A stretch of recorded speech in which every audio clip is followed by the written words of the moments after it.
Hey everybody, so in this video I'm doing the most basic triad exercise. The first thing you should do on your quest to mastering triads. And if you're unsure why you should do that, well, by doing so, it allows you to play any chord or chord-based idea anywhere on the neck, no matter where you are. And to me, that's freedom, right? So we have 12 basic shapes across 4 string groups or groups of 3 strings, right? So now I'm on the 3rd string group, and now I'm going to go to the last string group.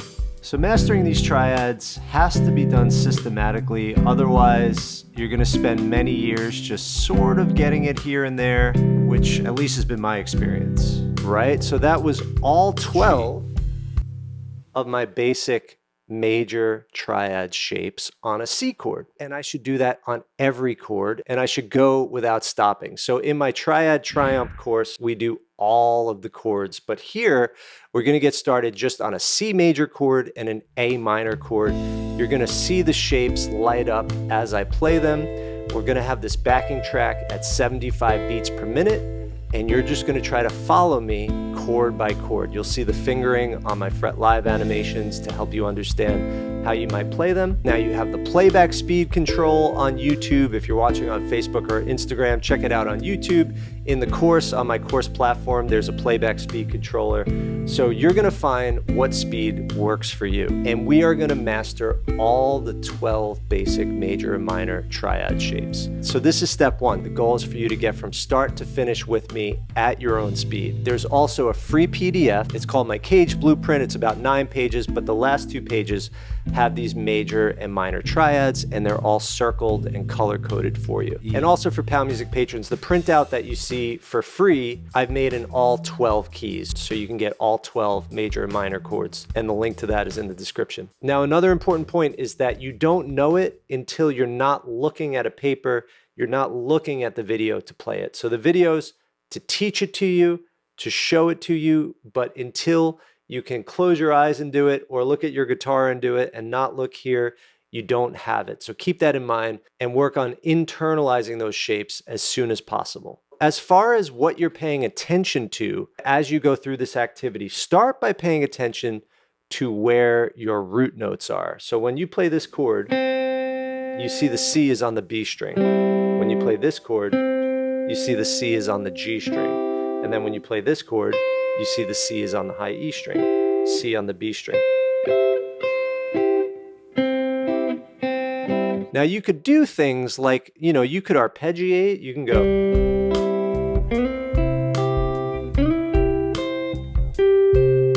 Make it musical, make it fun. No need to just go. You could slide in.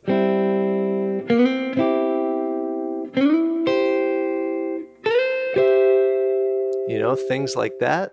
And then you're also going to want to get to know the notes. So maybe you look at this and you go, second time around or another time around, you go G, C, E, C, E, G, E, G, C, right? G, C, E.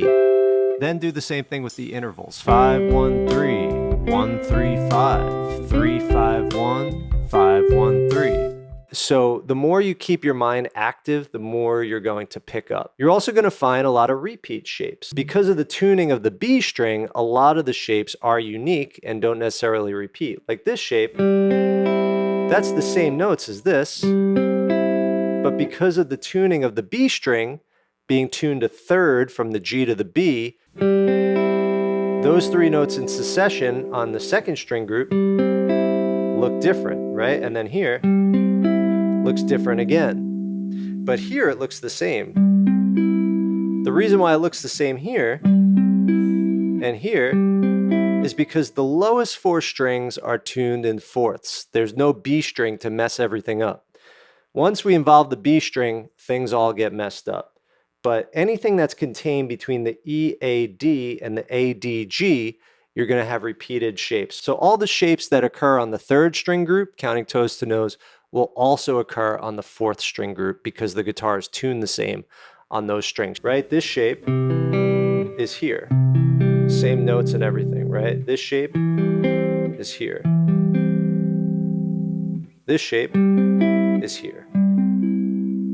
The same cannot be said of groups 1 and 2. The way that it's going to go with the time is I'm going to play one chord every 2 beats. So I'm going to go 1, 2, 3, 4, 1, 2, 3, 4, 1, 2, 3, 4, 1, 2, 3, 4. When I get back to the bottom, I'm going to play that chord twice just to keep everything metric. So for Pound Music patrons, you could download my 12-key workout backing track, which goes 16 bars for all 12 chords. So you could just keep going through the cycle, but you'll also get the separate backing track for all 12 chords. So you can stick with one chord for an hour, right? Or you could go through the cycle. If you do become a patron, you'll get instant access to everything I've ever posted on the site, all of the extended lessons, all of the live Zooms, which I do with patrons twice a week for 90 minutes, extended lessons, worksheets, backing tracks, all sorts of other stuff. All right, everybody, let's get into the workout. We're going to do C major and then A minor. C.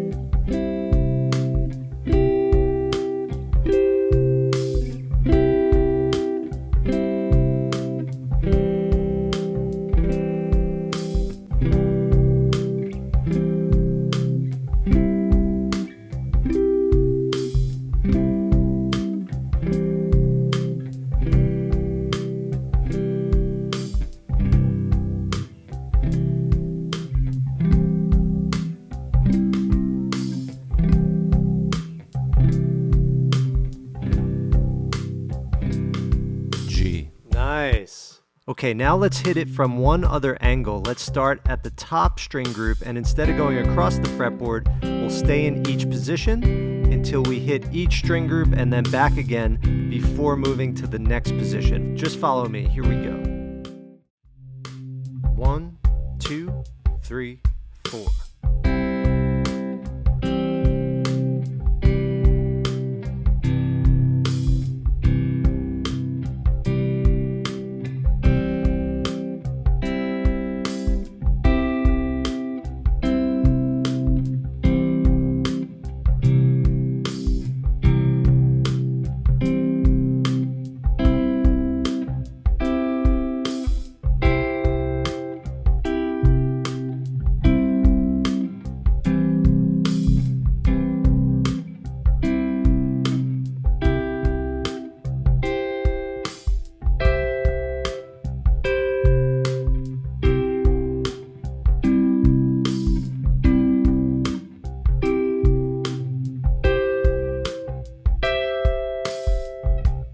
All right, so use that playback speed control. If that's too fast for you, slow the whole thing down, work your way up gradually. YouTube actually has a custom feature, so it's not just 25, 50, 75, 100. Click custom, you can make it 0.9, 0.8, 0.7, 0.6, work your way down by 10% intervals. A student of mine, Mike, actually told me about that. Thank you, Mike. All right, so now let's do the same thing with an A minor triad. 1, 2, 3, A. 4.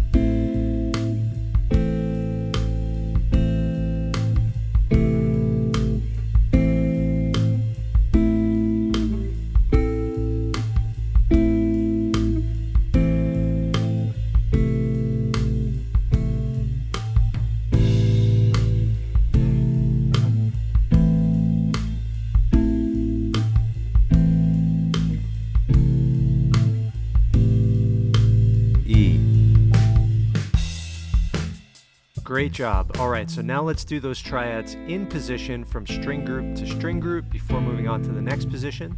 Here we go. 1, 2, 3, 4.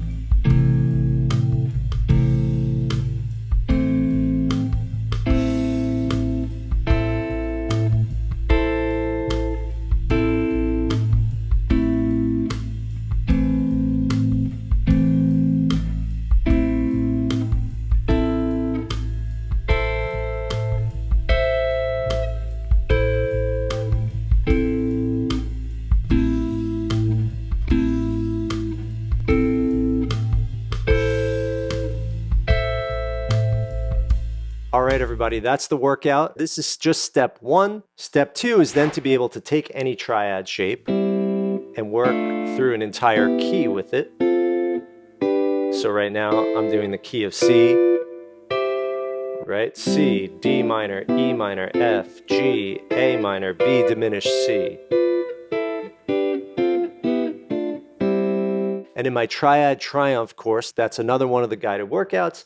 Then we get into in any position, playing a chord progression across string groups. So let's say I played this C, my nearest F would be here, and my nearest G would be here. So we go C, F, G, or maybe I could do C, F, G, that kind of thing. So anywhere we are, we could access a whole chord progression without having to jump around because we have a limited knowledge of where those chords are. We want to see them all next to each other. And then we do other common progressions like 1, 6, 4, 5. And we slowly work our way there. We start with the 1 chord, then 2 chords, then 3 chords, then 4 chords. And before you know it, we're working through an entire key using triads in any one position. Then the next step is using those triads in our lead and seeing the surrounding scales. This gets into the cage system where we combine, for instance, if this is our C,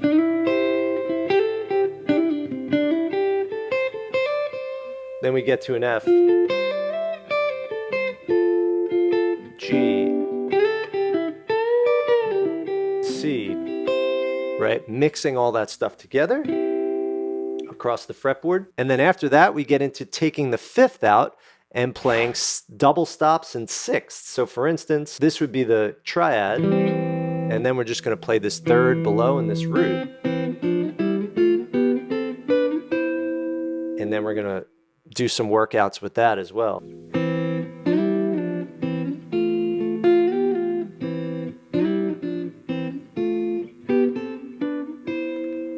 Then we get into triad substitutions. I was just at Corey Wong's Syncopated Summer Camp, and Larry Carlton was there.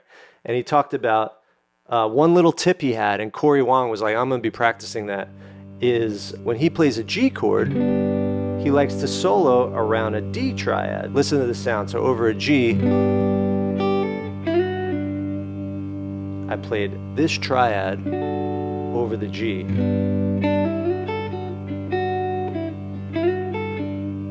And what's happening there? So the whole idea of the substitutions is where we can combine the sound of one triad with another chord. And that is a way to use what you've already learned with triads to get really jazzy. So really what's happening is when I play that D major triad, the root, D, is the 5th of G, the 3rd of D, F sharp, is the 7th of G, and the 5th, A, is the 9th of G. So that allows me to access those jazzy tones. So I could solo around triad pairs. So here's an example of a workout we could do, linking the G triad and the D triad over a G drone or a G major drone.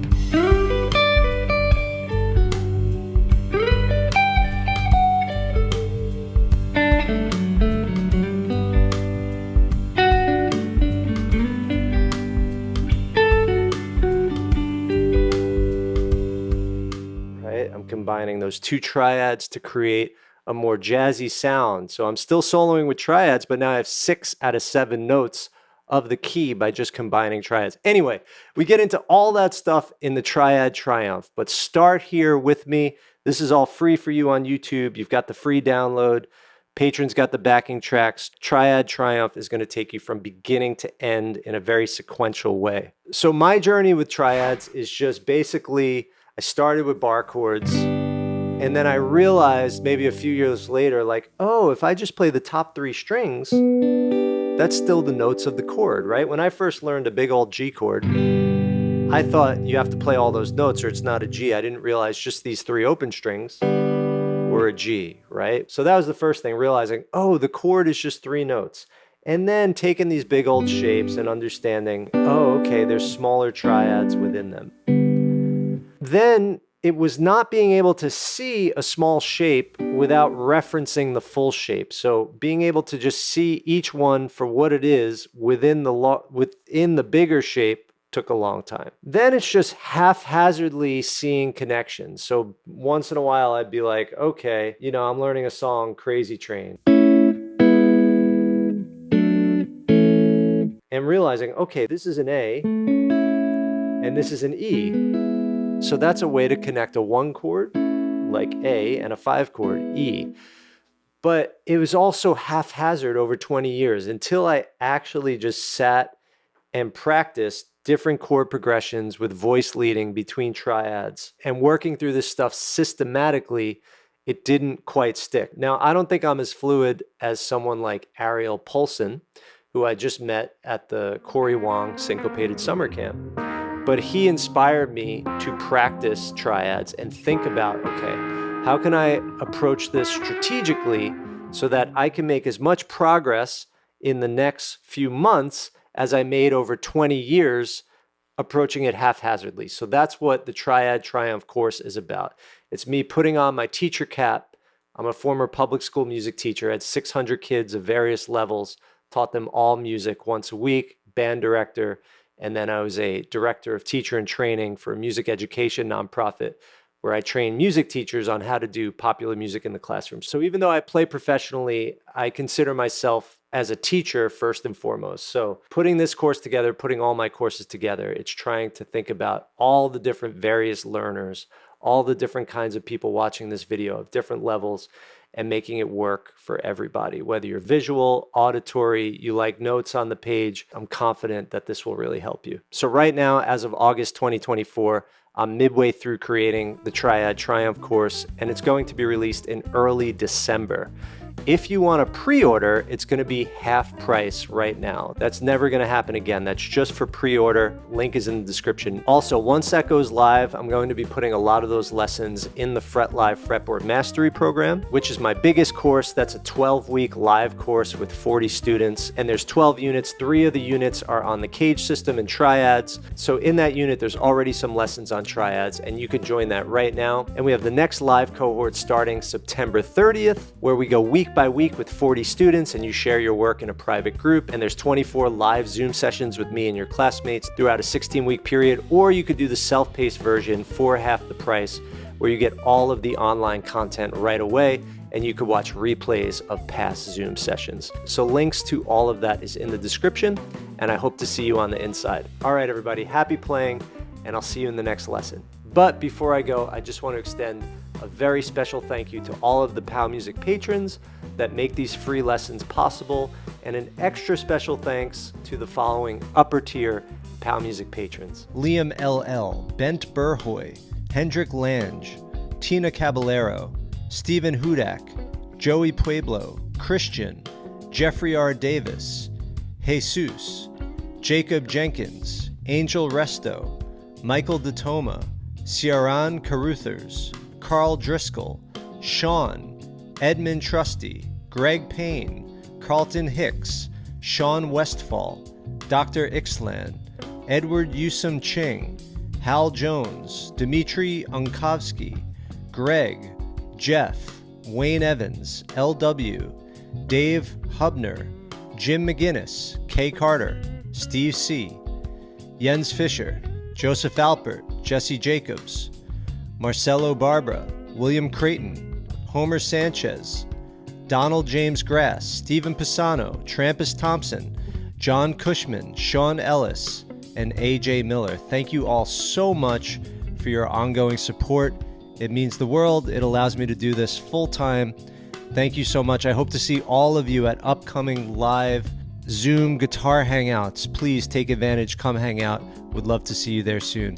Thanks to all the POW Music patrons. Happy playing, and I'll see you guys next time.